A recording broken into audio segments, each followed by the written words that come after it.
Today we were speaking about are dinosaurs kosher? Are they glad kosher? What? Let's take a look at the 6 days of creation. Were they 6 days? Or perhaps they were what? 6 billion years, okay? What a difference a day makes. Or little hours. Now it's amazing that the word Bereshit, the Zohar says on the word Bereshit, the Zohar quotes a pasuk in Tehillim 111, Reshit Chachma, that God created the universe with Chachma. How do you spell Chachma? Rearrange the letters of Chachma, what do you get? Koach Ma.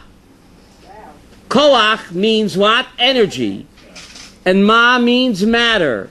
So 2,000 years before Einstein, the Zohar already wrote that God created the world with Chachma, which rearranged the letters as Koach, energy, became Ma. Mazeh, what's the matter? Get it? Energy equals matter. So 2,000 years before Einstein, the Zohar already spoke about E equals M, Koach became Ma. And Eshumayim, God created the world, Esa Shemayim. So the Ramban quotes the Medrash Rabbah, Shemayim, Eshumayim. What is Eshumayim? That's the nebula. Fire and water, that's the cosmic soup. So what the scientists are knowing now, the Ramban already wrote in the year 1265, Eshumayim, fiery liquid gas. So whatever is already discovered today is what? Hafochba, vafochba, the kulaba. Rabbi Yaakov, mind just opening the door? It's very warm in here. Close the window. Thank you. What? Hello. Thank you. Thank you. That's what he said. Yesh me'ayin. But and then, right? That's right. That was the Big Bang. The Big Bang. That's right. The Big Bang theory. So everything goes already what? In the Torah. Everything goes already in the Torah. What about the 6 days of creation? So the Ramban already says that the 6 days cannot be days that we understand. Ruvain, why? Because the sun was not created until what? So therefore, how could it be a day? So the Ramban already says, Yomer Shal Kodesh Baruch Hu, God's day.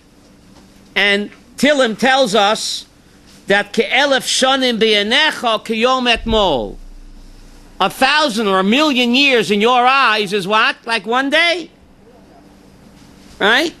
So to God, so that's relativity. Relativity. From God's perspective, it's a day. From our perspective, Gershom, it's what? Could be 1,000,000,000 years. Huh? So the Ramban says 6 days, or 6 periods of creation, and therefore it can't be the day that we understand it. It's a day of God. To him it's a day. Relativity. Einstein, a relativity. From God's perspective, Moshe, it's a day. From our perspective, it could be what? Could be 1,000,000,000 years. So that's the Ramban. And the Rambam already says in Moreh Nevuchim that the 6 days of creation, represent a conceptual, not an historical account. So the Rambam Moreh Nevuchim says already, the 6 days of creation represent a conceptual and not, please open the window. We got air conditioning just turned on. I went and got the air Yeah, but conditioning. I'd rather have just the window open because it's... Okay, Thank you. I just Okay. turned the air conditioner on. Thank you. Okay. The Ramban on Genesis 2:7 says something amazing. The Ramban on Genesis 2:7 on the pasuk Vayia Adam lenefesh chaya, the human became lenefesh chaya. So the Ramban says something amazing. He says, it's amazing. You can look it up. Genesis chapter 2 pasuk 7. He says that mankind developed through 3 distinct stages. He said the material of Adam's body was in the form of what? Dust of the earth. And then this became a plant. And then this creature became an animal. And then this animal evolved, Vahiya Adam Lenefesh Chaya. This animal became, it's amazing, the Ramban. You don't have to trust me, you get a Rabbi Shaval's translation, Ruvain. Nachmanides on Genesis 2:7 speaks about the guided evolution of man.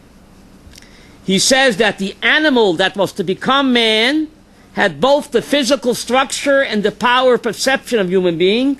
Only when this was accomplished did God put the Tselem Elohim into this creature. This is Genesis, the Ramban, Nachmanides, Genesis 2, Pasuk 7. You could look it up. The Ramban is clearly describing, he's describing the guided evolution of man. That's what the Ramban is describing. Isn't that amazing? And he says further that the guided evolution from inert matter became a human being. That's pretty amazing. That's in the 13th century, right? He wrote this in the year 1265. You go to any bookstore, you get the translation of the Ramban by Rabbi Charles Chaval. Your hair will stand up. On Genesis 2, Pasuk 7, the Ramban is describing the guided evolution of what? Of man. 1 second, the evolution was not random. It was guided and controlled by Kodesh Baruch Hu. What appears to be random, natural process, is in reality what? The way God runs the world. Right? God could have used evolution like he could have used any other tool. Right? So this is the Ramban, Reb Aaron. Rabbeinu Ovadia Sforno, one of the great Mishadim. You can't study Mishnah without Rabbeinu Ovadia, right? The Sforno on the Mishnah. Rabbeinu Ovadia Sforno on Genesis 1, Pasuk 26. You look it up. Genesis 1, Pasuk 26 says, creation of Adam was the end of a long process that started with an animal, which gradually evolved until this creature was given the Tselem Elohim. Isn't that incredible? Rabbeinu Ovadia Sforno, the super commentary on the Mishnah in Bereshis Aleph, Pasuk Chavav, also agrees with Nachmanides that God used evolution to create the human being. Isn't that amazing? Yes?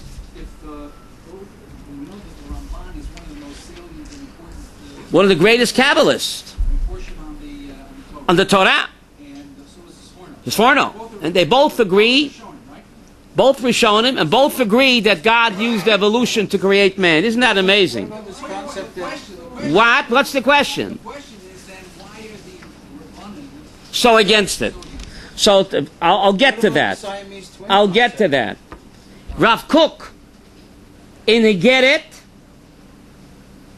and in Orat HaKodesh, in two places, says that God used evolution to create the world because the physical world is a reflection and a manifestation of the spiritual world.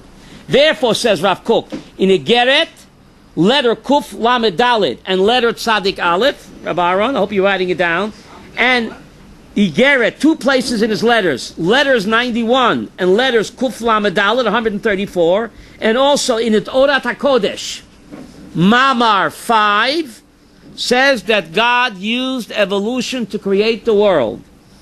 Because he says, Rav Kook, that the physical world is only a reflection of what the spiritual world. Therefore, if in the spiritual world we develop and evolve ever so slowly and gradually, then certainly, says Rav Kook, in the physical world we also developed and evolved through evolution. Rav Kook says that Am Yisrael evolved from Memtesh Sharei Tumah to Memtesh Sharei Kiddusha. It was a spiritual evolution. No, Rab? We were Memtesh Sharei Tumah. Why don't you come in, Tom? Come in. No charge for coming in. There's a seat right over here. Makasha. Right over there. Please come in. So we evolved spiritually from Memtesh Sharei Tumah to Memtesh Sharei Kiddusha. So if God used evolution in the spiritual creation of the Jewish people, then God also used what?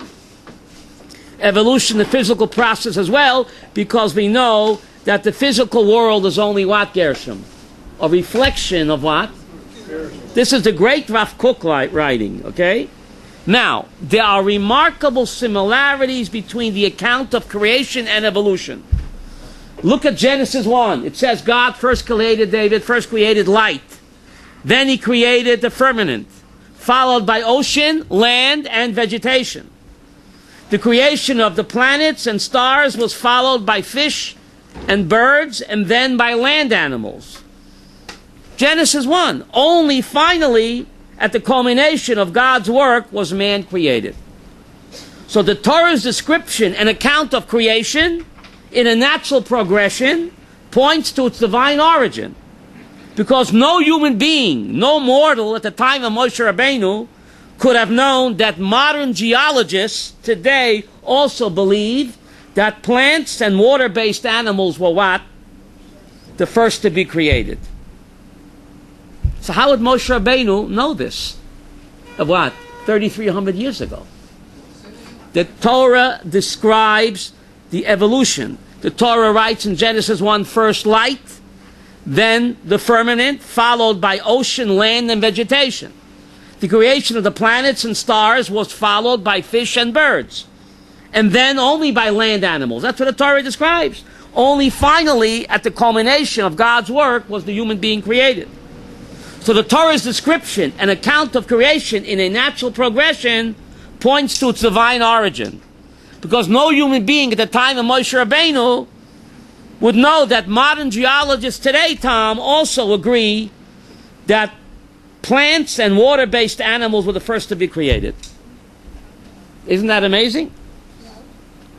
Huh? The Torah is truth. Ha-fochba va-fochba de kulaba, says the Mishnah. Turn it over and keep turning it over, because everything you want to know about anything is you just have to know what? You just have to know where to look. Now, the randomness of evolution is no more anti-Jewish than the seemingly chance events of Megillas Esther. You look at Megillas Esther, before you know it's Purim, right, Shirley? Don't rush me. It looks like a string of coincidences, right? God's name is not even mentioned once, right? A superficial reading of Megillas Esther can lead one to conclude that the entire story is just what? A chance, right? But we know that you have to read between the lines. Who connected all the dots? Who connected all the seemingly coincidences where? In Megillah. Who did, David? Hashem. So the same thing with evolution. Evolution is God's tool to create the human being. And why it had to be like that, we'll talk about it. And where does 5775 come in? We'll talk about that also. What? Where does the cavemen come in? Were there cavemen in Gan Eden? There are plenty of cavemen in Gaza. But are there any cavemen, Abraham, in Gan Eden? That's the $64 question. What? Evolution passed them by, right? They missed the evolutionary train, right? Right? Moshe, mind opening the door behind you? Doesn't open, okay? It's a little warm in here. Mind turning on the air conditioner anyway? It's on? Good, okay. What? If the windows are open, the air conditioning... So you rather have air conditioning? Okay, so close the windows, okay. But put it on high. I don't want to fall asleep, okay? Why'd you turn it off? I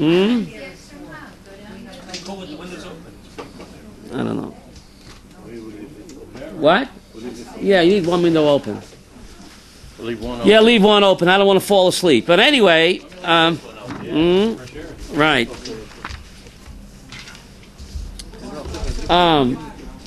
What's the 5775? We'll talk about it. You mind just taking a paper and passing down? One paper and pass it down. We're going to talk about that. You take one paper, please, and pass it down. You take one paper, please don't mess it up. I need it back. You turn it on, please. You turn it on high. Leave one window open, please. Oh, sure. Never mind, leave this open. It'll break the air.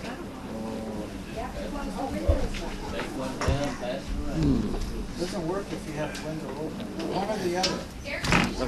Everything there's Okay. One paper with two sides. Please don't mess it up. I need it back. Okay. One paper, two sides. What's amazing about this, look what it says, side number 1. You see side number 1? Side number 1. You have that, Aaron? Bereshis Aleph. You see Bereshis Aleph? Vayivra lakim sataninim hagdolim. Is it on, David? I don't feel anything. It's on? Thank you. Okay, just close it. Okay, thank you.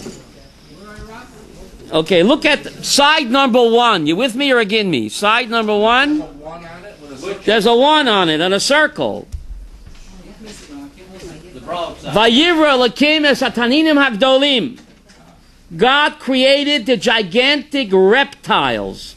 That's Genesis 1, verse 21. The Ramban wonders why God uses the word Vayivra. By all the other creatures it says Vayas Elokim Chayat Haaretz. God made the creatures of the earth. He uses the word Vayas. Vayas means Abaron Yesh Meyesh, to create something from nothing. Vayivra is only used by the creation. Right. Vayas Elokim Chayat Haaretz. By all the other creatures it says God made the creatures of the earth.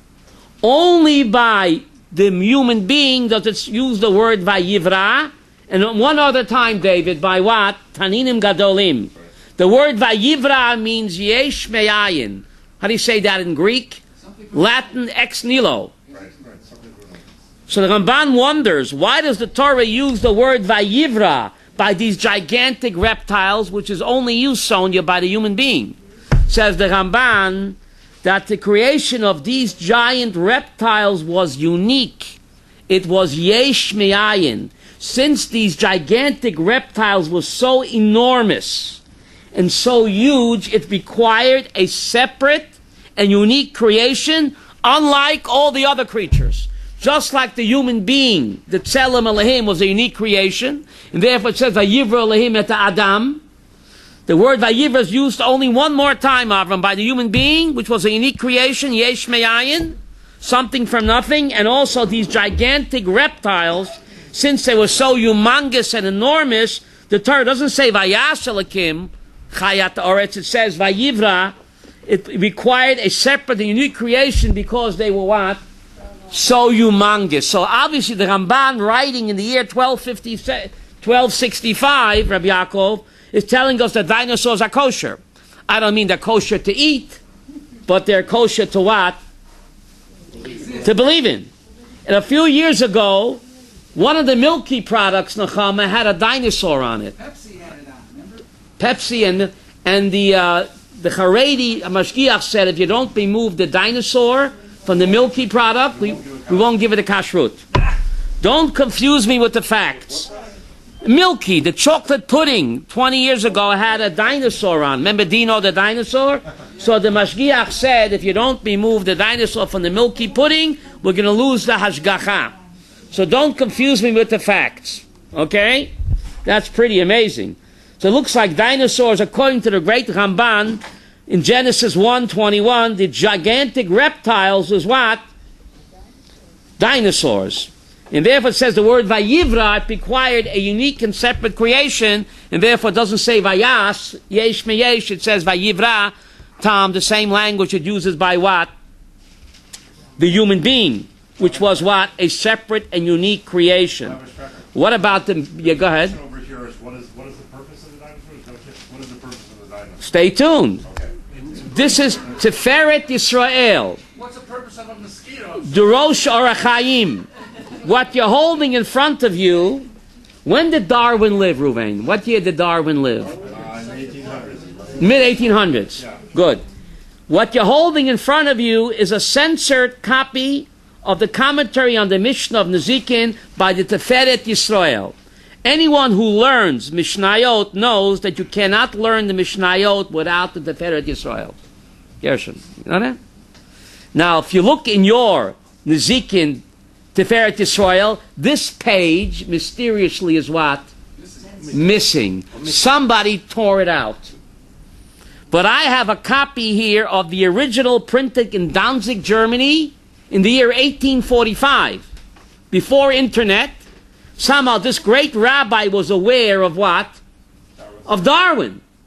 Read it. This is written by the Tiferet Yisrael, the superstar commentary on the Mishnah, which no Haredi can learn the Mishnah without him. And yet, when you go to Seder Nezikin, this page, Mikimia, somehow suddenly, like the Watergate burglars, it's torn out. And when you read it, you'll see why somebody got upset. But this great Haredi superstar Mishnah commentary wrote in the year 1845. Let's learn it together. You with me?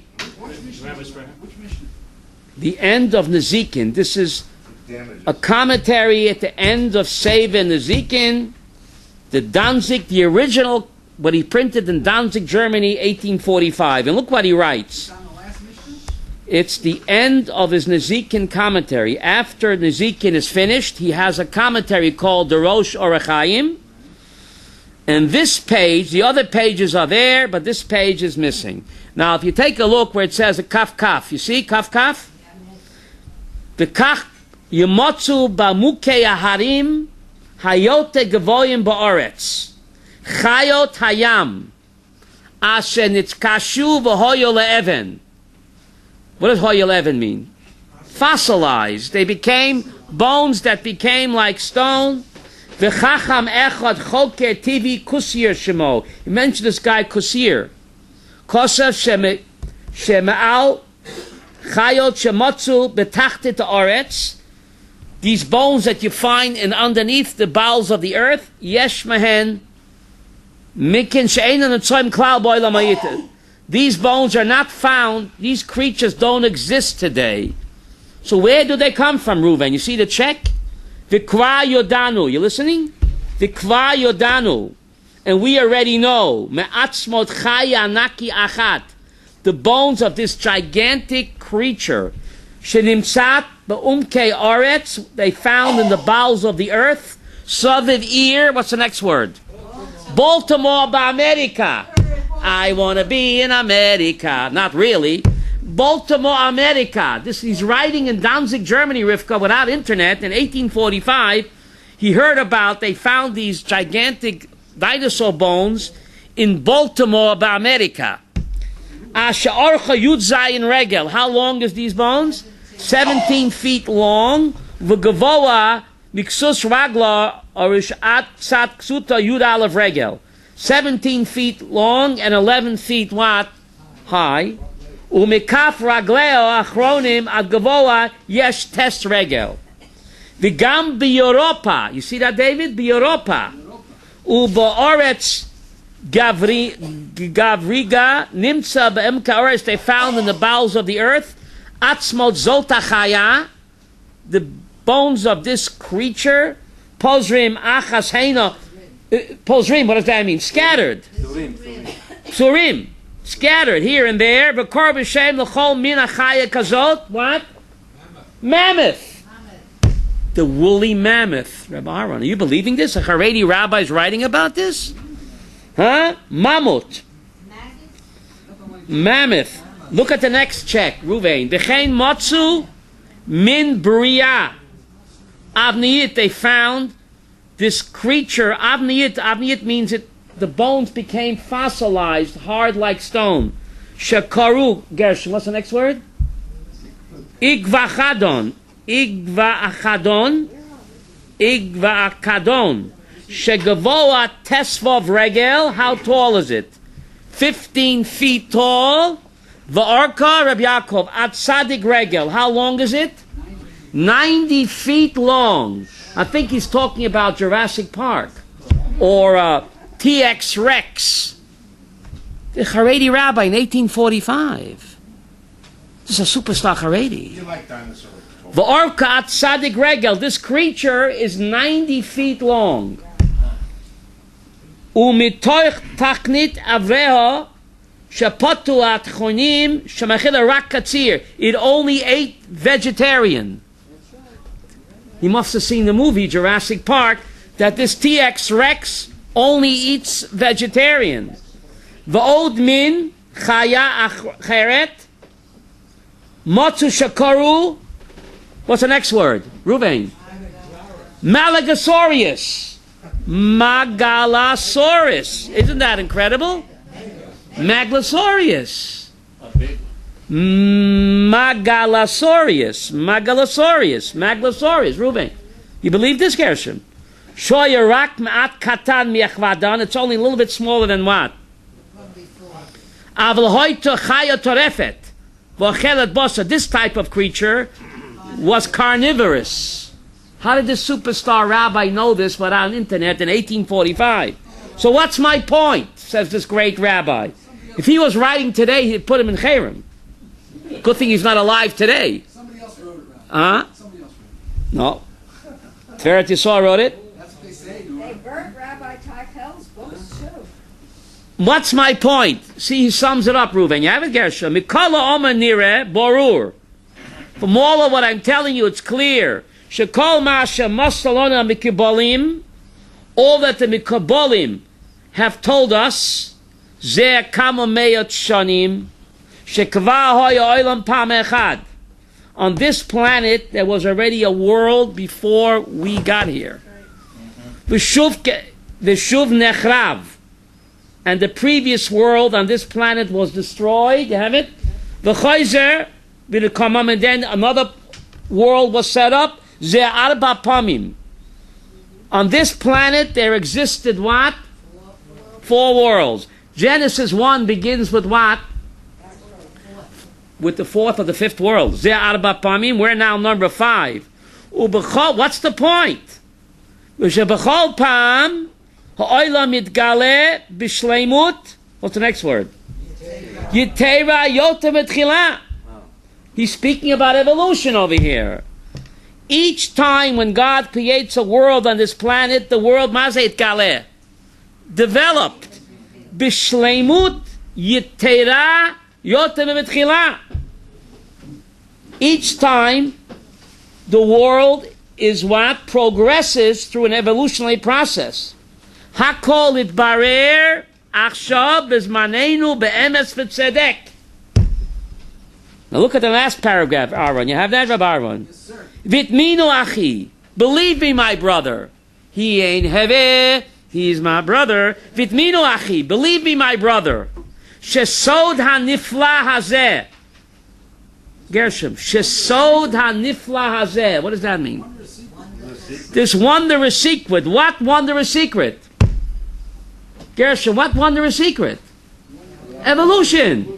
Nechta be'er hetev is written very clearly. B'parsha rishona shebeteroseinu hagdosha. Duhu ba kulaba ki hi aim kol chai. The Torah is the mother of all life. He's quoting the Ramban and Rabbeinu Bachya, who speak clearly about what? Evolution. For some reason, this page is mysteriously missing from the end of Sefer Nezikin, his commentary in the Mishnah. This page disappeared. So Baruch Hashem, my brother has a copy of the original printing, and I copied it from there. So this is just amazing that some people say, David, don't confuse me with the facts. Turn the page over. David, turn the page over. See, it says, were there cavemen in Eden? But there are plenty of cavemen in Shuafat, surrounding Pisgat Zev. We have plenty of cavemen there. They're the Stone Age. They keep throwing stones at the train. Don't insult the cavemen. Who said that? Arabs on the train. Don't insult the cavemen. You're right. Their fellow Arabs on the train. You won't do construction for them. Right. Now look at the top pasuk. Bereshit Hey Avram. You see that? Vayikra Shemam Adam. You see the top pasuk? Bereshit Hey. He. Who's he? God called their name Adam. It should have said Vayikra Shemo Adam. Does it say that, Mickey? It doesn't say he called his name. He called them Adam. Because it was 2 and 1. Look at the footnote Torah Tamima. Vayikra Shmam Adam. Why say he called their name Adam, not his name? This is the Gemara in Yevamos, Samach Gimel. In a couple of weeks, you'll get there. Maybe a couple of months, I don't know. Samach Gimel. Omer Rabbi Elazar, Kol Adam she'ein lo isha eina Adam. You hear this? Any man that ain't got a wife is not a man. She'nema zochar nekeva baram vayikra shmam Adam. Only when Adam married Chava, Rabbi Yaakov, only then did he become a mensch. If you ain't got a wife, you're an incomplete human being. Isn't that incredible? Kol Adam she'ein lo isha. Any man that ain't got a wife, ain't Adam. Only when he married Chava, Nechama, only then was he called what? Therefore, at the Sheva brachas, what bracha do we make? Baruch Atu Hashem, Yotzer Adam. Why do you make that only at the Sheva brachas, Gershom? Only now, when he married his sweetheart, now he's Yotzer Adam. Before that, you were not an Adam. When you get married, Baruch Atu Hashem, Yotzer Adam, at the Sheva brachas. Only now are you called what? A mensch. Wow. That's part of the Sheva brachas.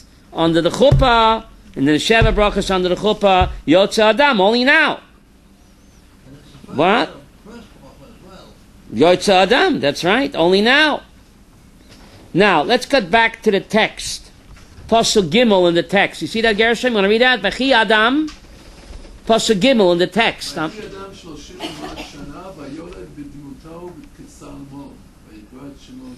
Adam lived 130 years, and he gave birth to a child bidmuto kitsalmo.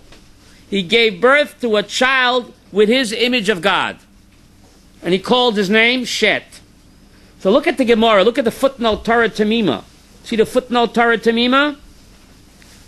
I have a check there, it's a Gimel, you see that? Yeah. Oh, you don't see it. Vayolav bidmuto kitsalmo.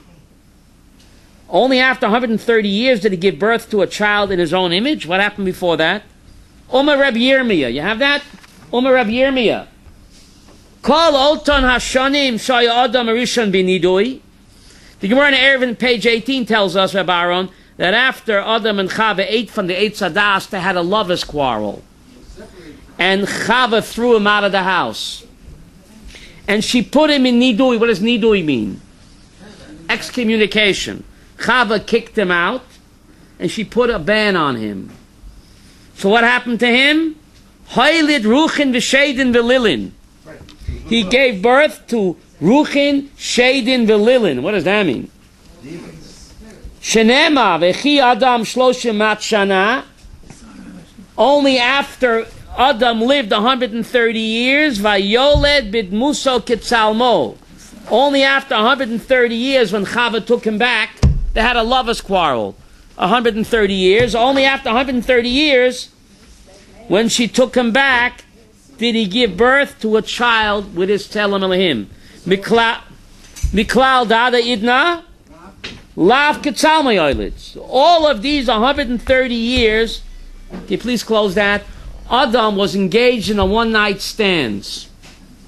No, Rob, it was Valkyrie. He was engaged in a one-night stands with these Shaden. Now the problem is the Rambam did not believe in Shaden.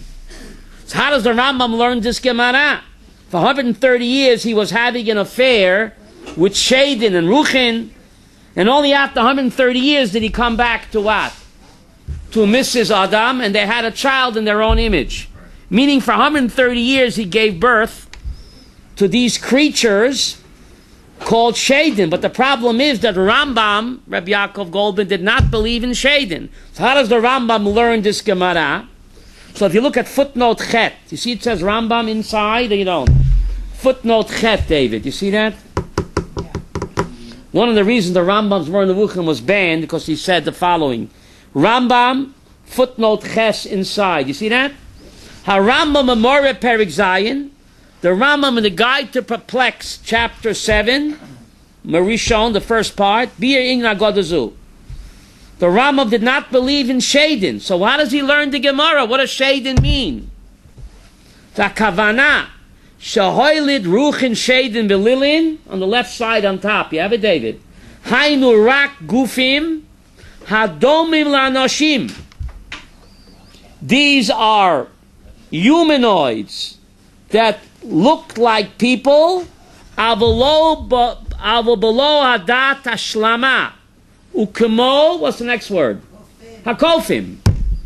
Planet of the apes. Right. The Rambam is speaking about Neanderthals. Planet of the apes. Isn't that incredible? When the Talmud speaks about Shaden, it means the cave people in Gaza.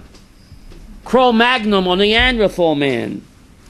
So the Rambam is telling us that when Adam and Chava were alive, existing with them, were these what?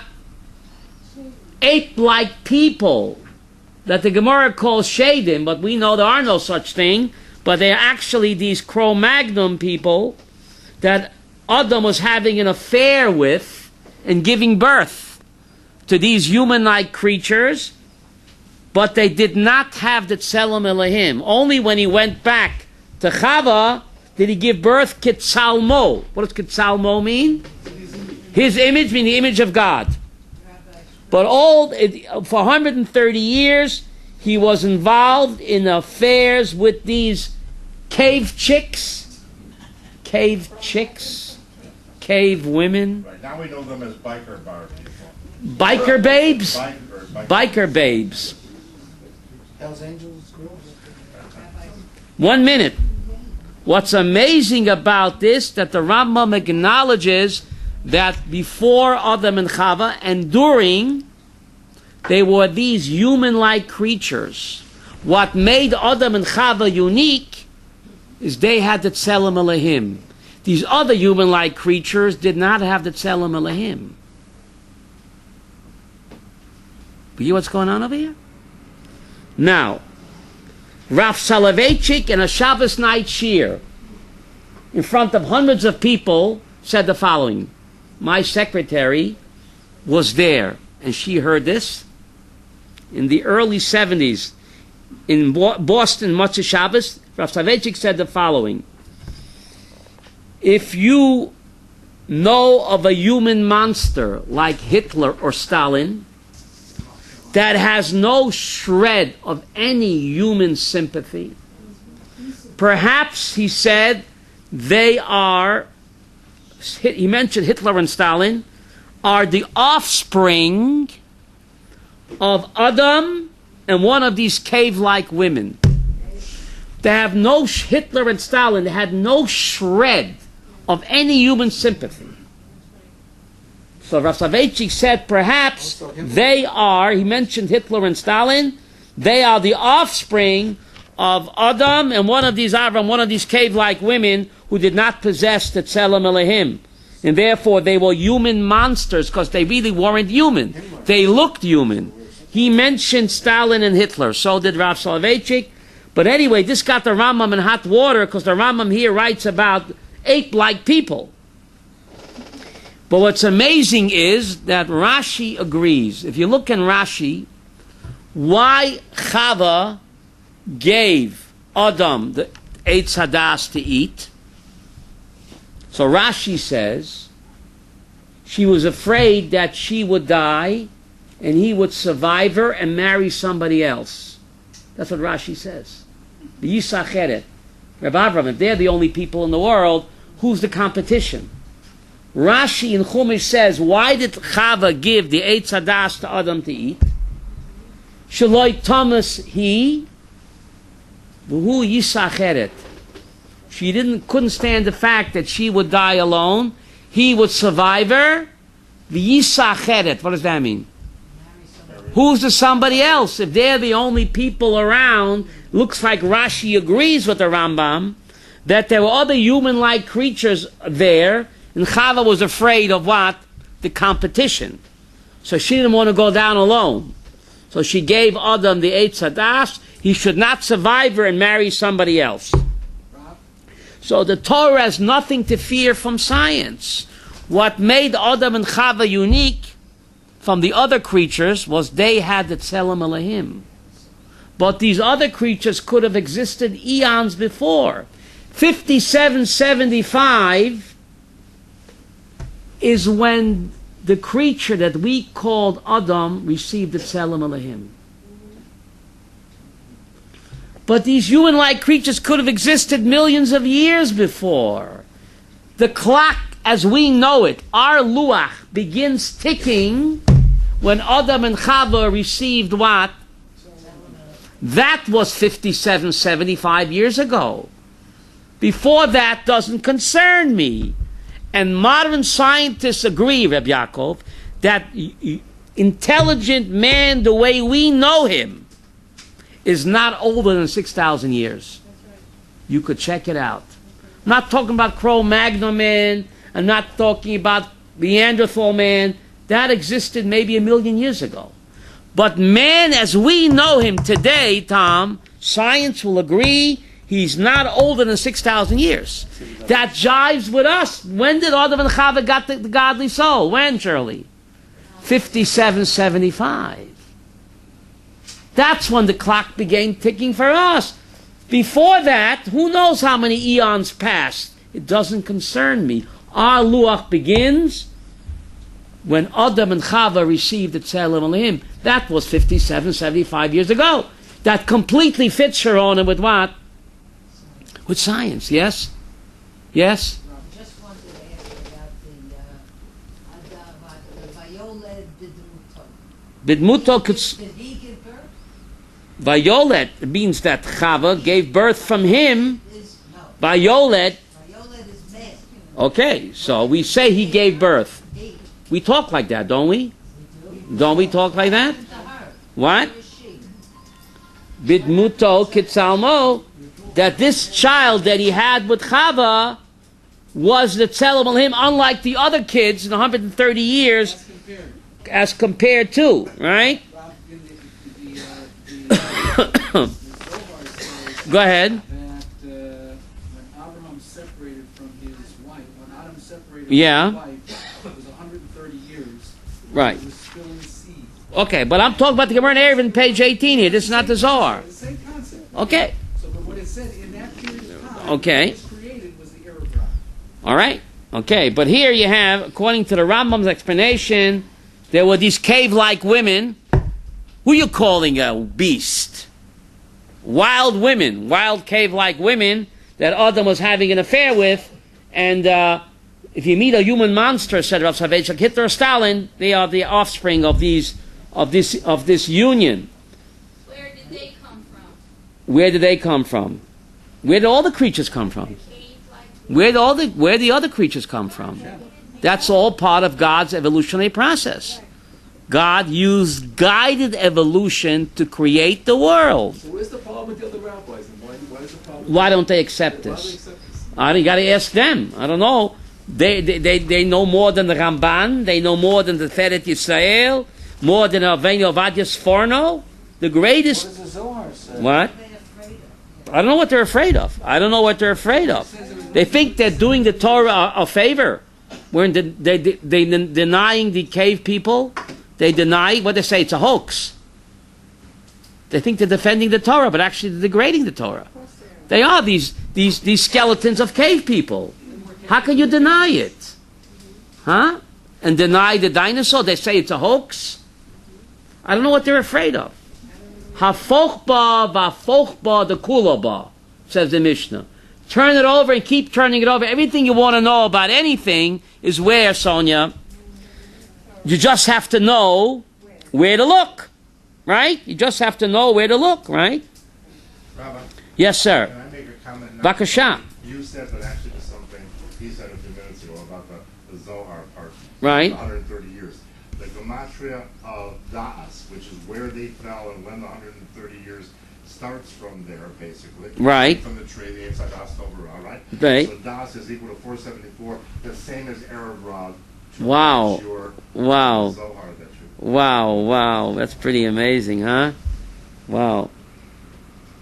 And I think this gentleman over here has a kind of question. Yeah, I had a question. Fire away, Tom. I'm all ears. I've always had this question about the flood. Good thing you came today. Noah, about Noah and the flood. Right. How did these people survive? Was it a worldwide? I've always thought it to be a worldwide. Okay. The Ramban.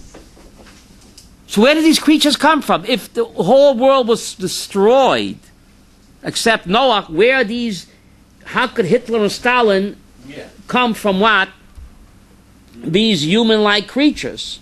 So the Ramban in Parshas Noach quotes a Medrash Rabbah that the flood did not affect anyone or anything living in Pisgat Zev. I mean, where do you live, Reuven? Harnof? No, Arba Natziv. Rechavia. The Ramban quotes a Medrash Rabbah that anyone or anything living in Eretz Yisrael was not affected by the flood. Eretz Yisrael was immune from the flood. So anybody or anything living in Israel, including these cave-like creatures, if they lived where? In Eretz Yisrael, were protected. That's what the Ramban quotes in Medrash Rabbah. So these creatures who lived in the land of Israel, in the Israeli borders, or any creature was protected. The ark ended up in on Ararat. Turkey. That's Turkey, so. So from Turkey to Israel is not very far. Okay. So you're saying the water didn't hit Israel? I'm not saying, I'm saying that the Ramban quotes a Medrash Rabbah It's like that water here, Eretz Yisrael was immune from the effects of the flood. Kind of like the Red Sea crossing. It was immune. Anybody or anything living here was protected. What? So therefore, these creatures who lived where, David? What about Borough Park? In King George Street. What? They were protected. Okay. They got wet. Borough Park. They got salt. Okay. Lakewood, right? The Mabul, right? Noah didn't live in Israel. He had to build the ark. So he built the ark, but the Torah doesn't tell us where Noach lived. It says the ark wound up in Mount Ararat, which is near Turkey, right? Wendell Jones came back with a video and he said he found the remains of the ark on Mount Ararat, which is the border of Turkey and Armenia. So that's where it wound up. Far from here. That's not far from here, okay? So that means the But water somehow Eretz Yisrael was immune. Like the ark was immune, Eretz Yisrael was immune, the flood did not affect it. He's quoting the Medrash Rabbah, right? He's quoting the Medrash, he's not making it up. Rabbi Sprecher, Yes? why did God make Noah build an ark when he could have just told him, like he told him, Go to Rechavia. go to Israel? Go to Israel. That's a very good question. Why did God have him build? Just go to Eretz Yisrael, you'll be protected, right? God wanted to destroy the So the Medrash says he wanted to build the ark. It took him 120 years that people should see that he's building the ark. They'll ask him, what are you doing, Noah? You taking a cruise? So he would say, no, God's going to bring a flood. And they laughed at him. But this was an opportunity for the people to be Choseh B'tshuva. They didn't take the opportunity. God made him build an ark, a gigantic ark, the size of the Queen Mary, right? Now, it couldn't exist anyway. How to be a pianist? How do you have a floating zoo for a whole year? It only could exist up in that. Why did God make him 120 years, this humongous boat, when it could only exist up in nest anyway? So one explanation is that the people should see him building this for many, many years, and he would be able a chance to tell them, what are you doing, Noah? God's going to bring a flood, get your act together, give them a chance to do tshuva. That's what Rashi says. The Ramban says another explanation. That why couldn't God just put him in Eretz Yisrael? Why didn't God just have him build a rowboat? The whole thing could only work surely al pines anyway. It couldn't exist for derech hateva. So why have him exert 120 years to build the Queen Mary, where according to all the laws of nature couldn't float anyway? The animals would destroy themselves. They eat each other alive. Couldn't work a whole year. The food wouldn't rot. It's nest anyway. So Noach, Savior, build a little rowboat, and the miracle happened. So the Ramban says, to teach that God only helps those who help themselves. If Noach would not have built the Queen Mary, he would have drowned. Yiddish? Could you say God helps those who help. Only when you do as much as you can do through human efforts, only then will God save you. That's the message the Ramban says. The Rashi says the message is that the people should ask, what are you doing? Do tshuva. But the Ramban gives this additional explanation that God will only save you miraculously only if and when you do as much as you can do. Could you say So if he wouldn't have built the Queen Mary, he would have drowned. Yes, Rabbi Yaakov? Could you say the same about why human beings have to build a third temple? That's a good question. Why human beings have to build a third temple? It's not going to fall out of the sky. It's not going to fall out of the sky, right? Well, here you have a machlokas Rashi and Tosfot and Tractate Sukkah. You know, Reuben, you say, what's the, if you say machlokas, you're covered 92% of the time. Rashi and Tosfot and Tractate Sukkah, page 43, debate. They debate, well, actually, Rashi and Tosfot debate against the Rambam. Rashi and Tosfot and Tractate Sukkah both say that the third temple will fall out of the sky. The Rambam clearly says no. The Rambam clearly says that the third temple will be built by human hands. So how could they both be right? These two guys came to the rabbi, husband and wife, and each one contradicted the other. He heard the wife, you're right. Then he heard the husband, you're right. So the Rebbitzin asked him, how could they both be right? They're contradicting each other. So the rabbi said to his wife, you're also right. So the Vilna Gaon says, we know, Elu v'elu divrei Elohim chayim.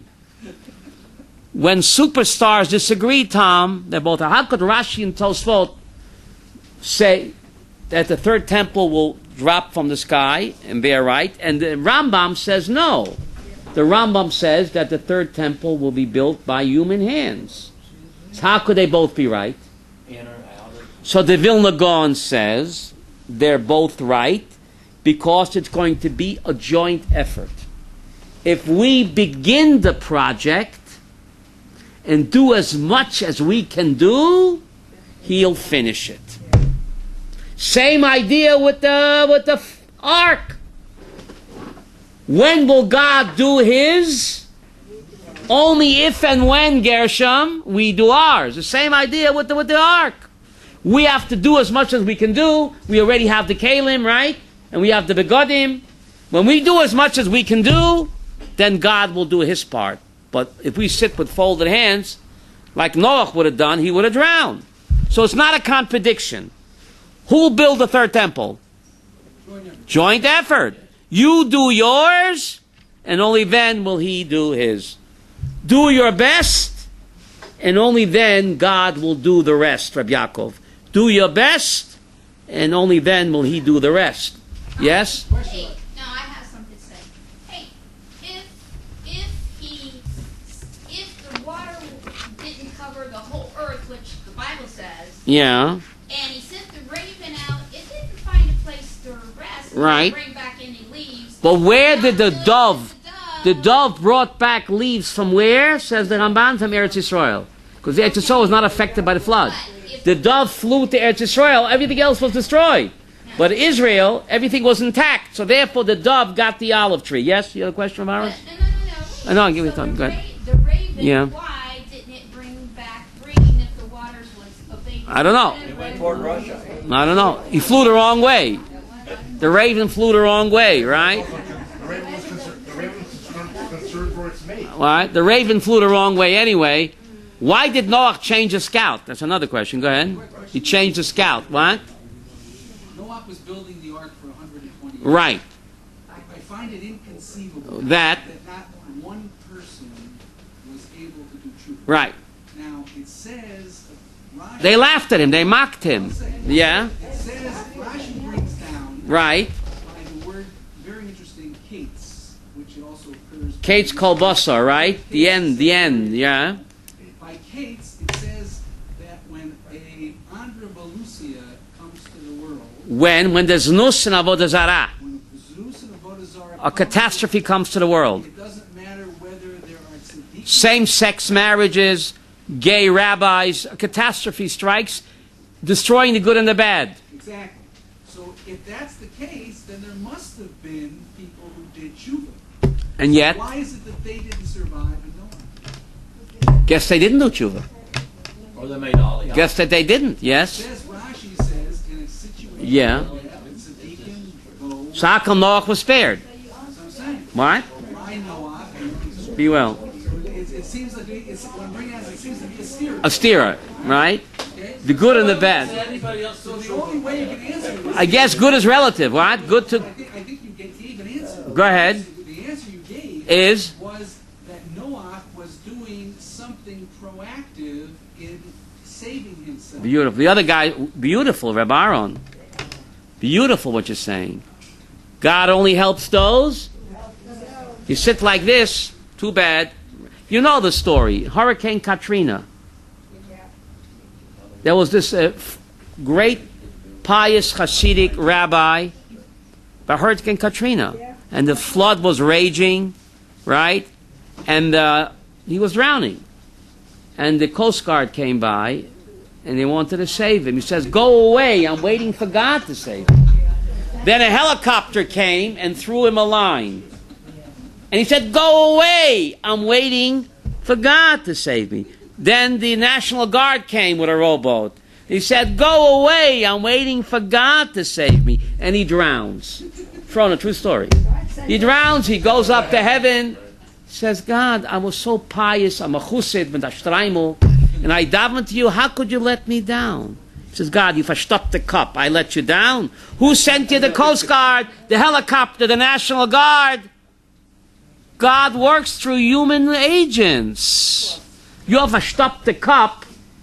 The guy was davening 50 years to win the lottery. Every day, 6 times a day, he poured his heart out to Hashem and win the lottery. 60 years he davened, and he dies, and he never won the lottery. He gets up there, he says, "God, I davened 60 years to you. I poured out my heart, Belev Shalem. I never won the lottery." So God said, "Verstop the cup." Did you ever buy a ticket?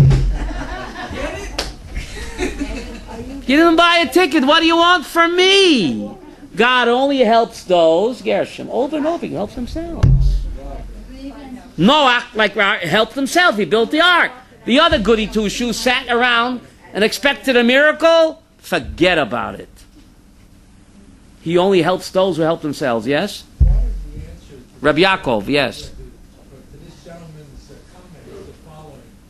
Most people, I think most people in this room also, if you're walking in Times Square and you saw a guy wearing a sign that said the world is coming to an end. Oh, you saw him building a boat in Times What would you say? Why, he's a nut job. A nutcase. That's exactly it. Right? So they thought Noah was delusional, right? You have to take a statistical study. There's quite a few delusional people, and they're growing. Thank you very much. Tada.